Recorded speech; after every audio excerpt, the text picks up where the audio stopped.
এটা কেমন এত কষ্ট আপনার কাছে শোনার নাই আল্লাহর কাছে পয়সা দিচ্ছে আল্লাহ যার নাম করে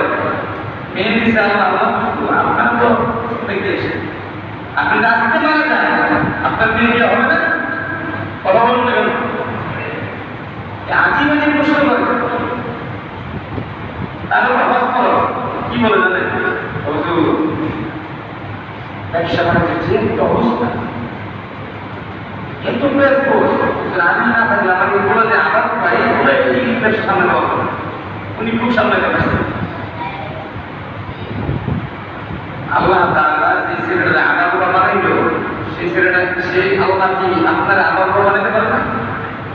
আপনার প্রাণ একটা কি করে দিতে পারবে না আপনার কানে যুক্তি দেখা সে আল্লাহ করে যুক্তিটা অর্জন করে দিচ্ছে তার কাছে আপনি যুক্তি দেখা যে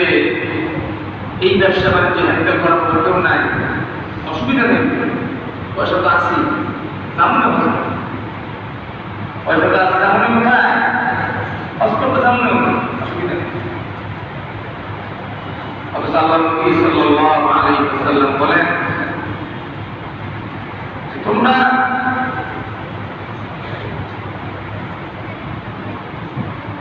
যখন আল্লাহ তাআলা তোমাদের যোগ্যতা দিবে অথবা তোমরা দ্রুত হজ করে ফেলো জানো আল্লাহ নবী বলেন তখন যদি অসুস্থ হয়ে যাবে তুমি জানো কথা বলে ঠিক কি কখন যে তুমি বিপদে পড়বে এটা তো তুমি জানো কখন যে তুমি তোমার সম্পদ অন্য জায়গায় খরচ হয়ে যাবে তাও তুমি জানো সুতরাং যখনই তুমি হজ করা তৌফিক পেয়ে গেলে সাথে সাথে হজ করে করো হজের ক্ষেত্রে তোমরা কি করো না ধীরে ধীরে করো না আল্লাহ নবী বলেন হজের ক্ষেত্রে তারা হয়ে যাবো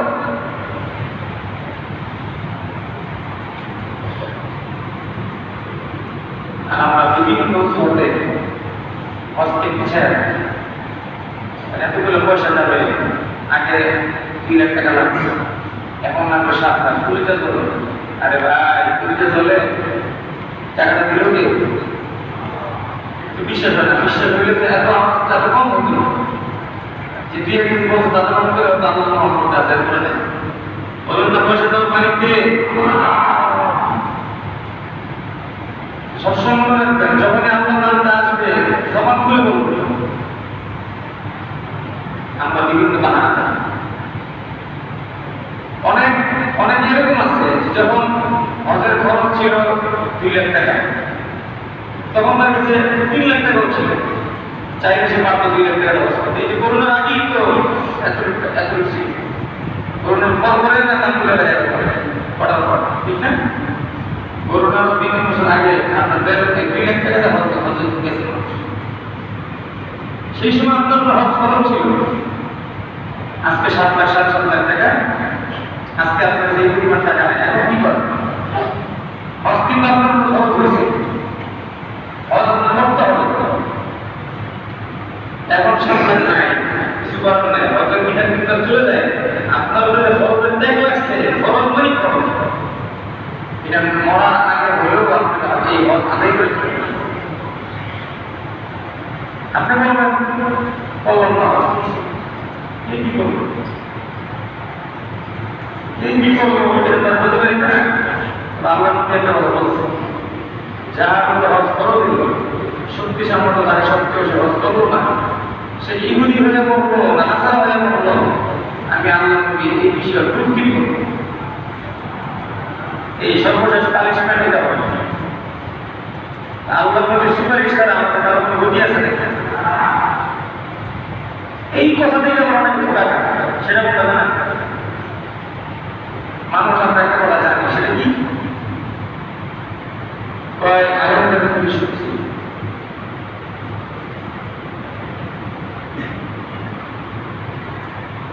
আল্লাহ রহমান ছাড়া একটা জান্নাত যেতে হবে হিন্দু আল্লাহ রহমান ছাড়া একটা জান্নাত যেতে পারবো না এটা আমলে করতে পারি এই ধোকায় আমরা নিপতিত আছি অলরেডি, চলতেছে। আর ইমাম সাহেব তো আমরা বলি কি আল্লাহ কি কথা, ইমাম সাহেব যত লম্বা ক্যারেটি করবো আল্লাহ মশলা করবো, এর কথা তো শুনি। আরে কথা কি বলুন না, সবাই বলে কথা কি, এটা মত খারাপ, মত কি আল্লাহ মশলা কোনো নবীও জান্নাতে যেতে পারবে না, কিন্তু নবীরা জান্নাতে যাবে। এই কথার অর্থ কি? এই কথার অর্থ হলো আল্লাহ রহমতটাই সর্বপ্রথম, এটা তার রহমতটাই নেই। ইনসাফ করলে আল্লাহ ইনসাফের বিচার করে একজন লোক জান্নাতে যাওয়ার যোগ্যতা রাখে। এখন কি আপনি কথা বলবেন রহমতের আশায় চলি, নামাজ কালাম দরকার না, বা বললে বললাম সাল্লাহ সাল্লাম। আপনাকে আরেকটা মেসেজ দেখার সাথে সেটা হলো এই কিয়ামতের ময়দানে কে রহমত পাবে আর কে পাবে না, এটা জাস্টিফাই হবে দুনিয়াতে। যারা দুনিয়াতে রহমতের কাজ করতে পারবে এরা আখিরাতে রহমত পাবে, আর যারা মুসিবতের কাজ করবে দুনিয়াতে এরা আখিরাতে মুসিবত পাবে। কথা বলা ঠিক কিনা?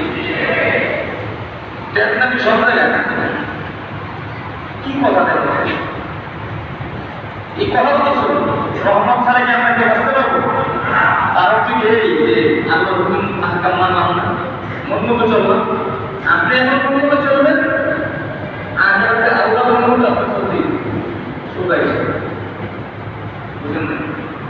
দুনিয়াতে আমরা যারা মন মতো চলবো, আখিরাতে কার মতো চলতে হবে? আল্লাহ। আখিরাতে আল্লাহ মন মতো চলতে গেলে বিপদ আছে। দুনিয়াতে যে আল্লাহর মন মতো চলবে, বলেন আমার সাথে, দুনিয়াতে যে আল্লাহর মন মতো চলবে, যে তিনবার চারবার রাস্তায় জানা আমরা শুনতেছি, আমরাও কিন্তু এই কথাগুলো বলবো, এটাকে দোতলার জন্য ভালো না, এটা আপনাদের জন্য। এমনকি যারা আমরা রাস্তায় নামাজ পড়ি, যদি কোনো কথা বলতে হয় এটা আমরা রাস্তায় করি, কারণ সবাই আমরা মন্দিরে বুঝি,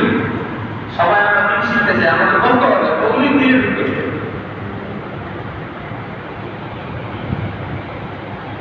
দুনিয়াতে যারা আল্লাহর মন মতো চলবে, সবাই বলেন দুনিয়াতে যারা ভালো করে শুনেন, কিয়ামতের ময়দানে আল্লাহ তাআলা তাদেরকে নিজের মন মতো চলার যোগ্যতা দিয়ে দিবেন।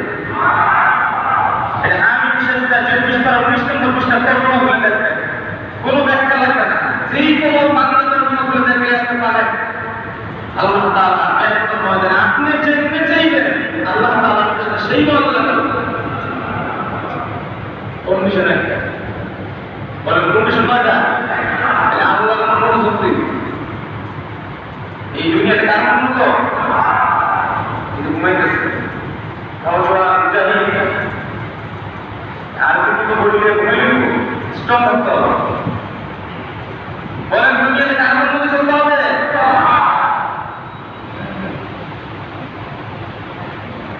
এটা আল্লাহ তাআলা বলেন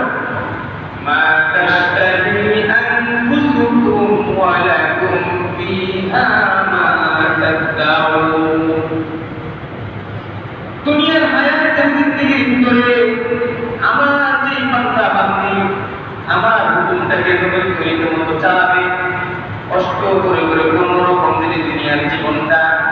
আমার নবীর তরিকা মতো চলে কবরের জিন্দেগিতে ডুব দিতে পারে, আমি আল্লাহ রাব্বুল আলামিন ওয়াদা করলাম কিয়ামতের ময়দানে আমার এই বান্দা বান্দি তার দুনিয়া যা চাইবে আমি আল্লাহ তাআলা চাইতে দেরি হবে, আমি করতে দেরি করব না। যা চাইবেন আপনি, যা চাইবেন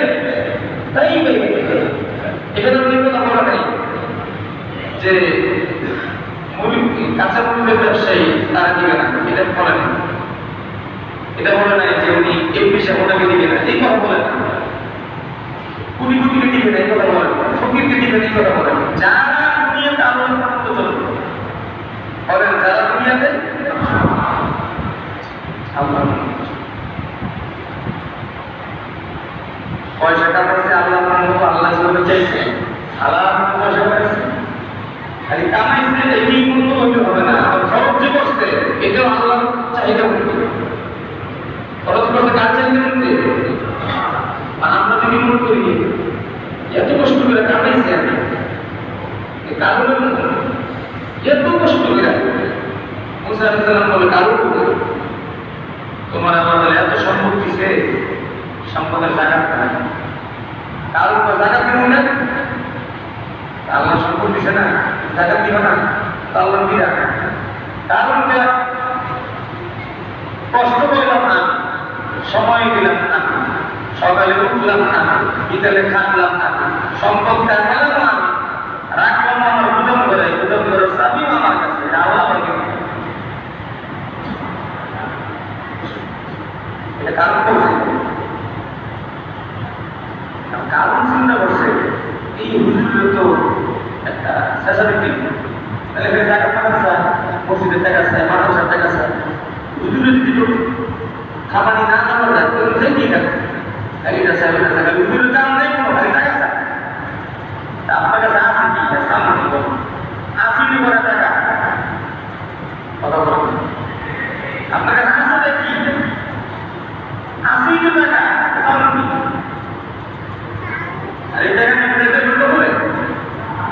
বলেন আপনি যেতে বললে কোনো টাকা চাওয়া হবে না সব টাকা আর পর্যন্ত দিয়ে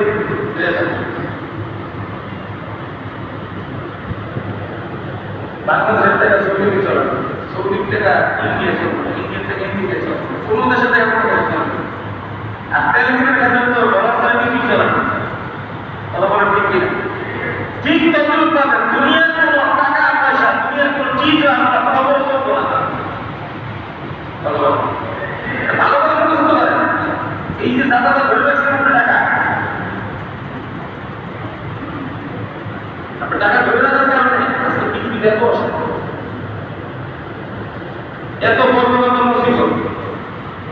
যদি টাকা ছেড়ে দিতে নিজের প্রয়োজন থেকে দিয়ে এত মুসিবত থাকে অনেক কমে যেত কারণ চিন্তা করলে হুজুরে একটু সাহায্য করে কি সাহায্য এখন সব বিষয় হলো নারী ক্লিনিকের দিয়ে দিবি সহজ কথা বলার মুসলমান নারী ক্লিনিক এটা খালি আজকের ঘটনা না একজন